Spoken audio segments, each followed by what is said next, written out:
വളരെ പ്രധാനപ്പെട്ട ഒരു കാര്യം കൂടി നിങ്ങൾ ശ്രദ്ധയിൽപ്പെടുത്തുന്നത്, നമ്മുടെ മഹലിന്റെ കീഴിലൊക്കെ ഈ മഹലിലുള്ള ആഗ്രഹം കൂടിയുണ്ടവർക്ക് പലിശരഹിത വായ്പാ പദ്ധതികൾ നമ്മൾ നടപ്പിലാക്കേണ്ടതാണ്. ഈ പലിശരഹിത വായ്പാ പദ്ധതി ഈ പറഞ്ഞിരുന്നു, ചെറിയ കാര്യത്തിൽ 30,000, 50,000, 20,000 പോലും നാട്ടിലേക്ക് വന്ന് തിരിച്ച് സൗദിയിലേക്കോ മറ്റോ പോവാൻ ടിക്കറ്റ് ഇല്ലാതെ പണയം വെച്ച് പലിശ എടുത്ത് ആ പലിശ അടങ്ങുന്ന സമ്പത്ത് കൊണ്ട് തന്നെ ജോലി ആരംഭിച്ച് വർക്കത്ത് നഷ്ടപ്പെടുത്തുന്നവരാണ്. അങ്ങനെ വളരെ ചെറിയ ചെറിയ കാര്യങ്ങൾക്ക് പോലും പലിശ എടുക്കുന്ന മനുഷ്യന്മാരുണ്ട്. അപ്പൊ അവർക്ക് ഒരു ഉപകാരമാവുന്ന രീതിയിൽ ഒരു വായ്പാ പദ്ധതി, നല്ലൊരു പദ്ധതി ഇവിടെ മഹല്ല കമ്മിറ്റിയുടെ മനസ്സിലുണ്ട്. അൽഹംദുലില്ലാഹ്, ഞാൻ 2-3 മഹല്ലകളിൽ നടപ്പിലാക്കിയ ഒരു പദ്ധതി ഇവരെ മുന്നിലേക്ക് അവതരിപ്പിച്ചിട്ടുണ്ട്. അതും അവർക്ക് ഇഷ്ടപ്പെട്ടിട്ടുണ്ട്. അപ്പൊ രണ്ടും കൂടി കൂട്ടിച്ചേർത്ത് നല്ലൊരു പദ്ധതി അവർ മുന്നിലേക്ക് വെക്കാൻ ആഗ്രഹിക്കുന്നുണ്ട്. പക്ഷെ ജനങ്ങൾക്ക് ആവശ്യമില്ല എന്നൊരു സംശയം അവരുണ്ട്. അപ്പൊ നിങ്ങൾക്ക് ആവശ്യമില്ല എന്നുള്ളൊരു റെസ്പോൺസ് അവർക്ക് കിട്ടേണ്ടത്. അപ്പൊ രണ്ടാമതിന്റെ നേട്ടം, ഒന്ന് പലിശ രഹിത വായ്പാ പദ്ധതിയാണ്. നമ്മുടെ മഹല്ലിലെ ജനങ്ങളിൽ നിന്ന് പലിശ ഒഴിവാക്കാൻ, പലിശ വാങ്ങുന്ന, കഴിക്കുന്ന, ഇടപെടൽ നടത്തുന്ന ജനങ്ങളുണ്ടെങ്കിൽ അവിടെ വർക്കത്തുണ്ടാവില്ല, ആ നാട്ടിലുണ്ടാവില്ല, ആ സമൂഹത്തിലുണ്ടാവില്ല. അതെടുത്തൊഴിവാക്കിയാൽ അതിനനുസരിച്ചുള്ള മെച്ചം നമുക്കുള്ളിലൊക്കെ ഉണ്ടാവും, ഈമാനിക മെച്ചം ഉണ്ടാവും.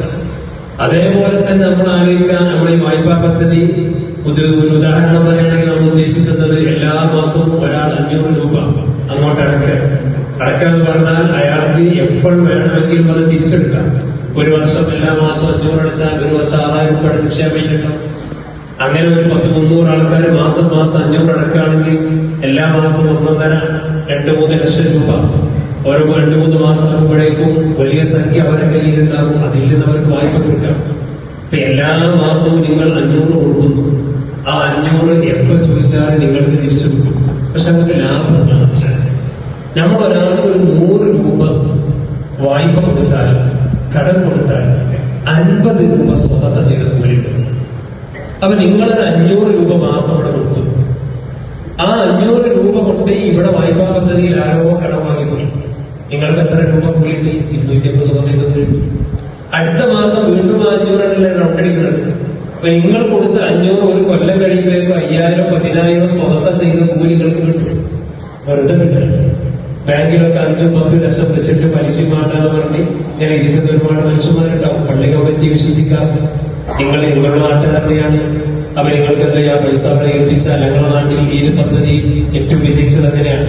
1-2-3-4 പേര് അവരുടെ ബാങ്ക് ബാലൻസിൽ നിന്ന് നല്ലൊരു സംഖ്യ ഈ പദ്ധതിക്ക് അടിച്ചു. സ്വാഭാവികമായിട്ട് അവർക്ക് എന്തെണ്ടി അവര് ആ പൈസ ആവശ്യമില്ലാതെ എടുത്തും ചെയ്യും. എന്നാൽ കാലങ്ങളായി അവരുടെ പൈസ മറ്റുള്ളവർക്ക് ഉപകരിക്കുന്നു. അതിന്റെ കൂലി അവർക്ക് കിട്ടിക്കൊണ്ടിരിക്കുകയാണ്.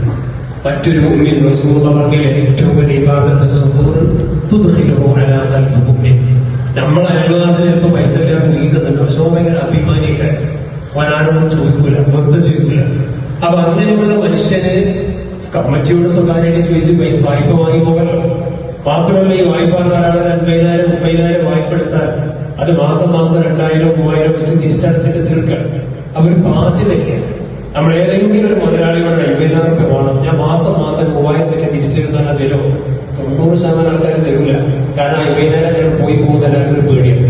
പക്ഷെ കമ്മിറ്റിക്ക് ചെയ്യാൻ കഴിയും. അപ്പൊ അങ്ങനെ ജനങ്ങൾക്ക് വലിയ ഉപകാരപ്രദമായ ഒരു സംവിധാനം. അതിൽ പങ്കെടുക്കുന്നവർക്ക് വലിയ കൂലിയാണ്. ഒരുപാട് പേർക്ക് ഉപകാരം ചെയ്യാൻ അത്ര വലിയ കൂലി കിട്ടാനില്ല. മനുഷ്യന്മാരെ സന്തോഷം ഉണ്ടാക്കാനല്ല. അങ്ങനെയുള്ള ഒരു പദ്ധതി ഇവരെ മനസ്സിലുണ്ട്. അത് നിങ്ങൾക്ക് ആവശ്യം ഉണ്ടാവണം. ആവശ്യത്തിൽ നിന്ന് നിങ്ങൾ കമ്മിറ്റിയോട് നിരന്തരം ആവശ്യപ്പെടുമ്പോഴാണ് അവർക്കും ഇതിന് ധൈര്യം ഉണ്ടാവും. വലിയ പദ്ധതിയാണ്. അപ്പൊ ആ രീതിയിൽ നിങ്ങളൊക്കെ അതിനെ വിജയിപ്പിക്കണം. അല്ലാഹു സുബ്ഹാനഹു വ തആല അതിനെ ഉഷാറാക്കുവാനുള്ള തൗഫീഖ് നൽകുമാറാവട്ടെ.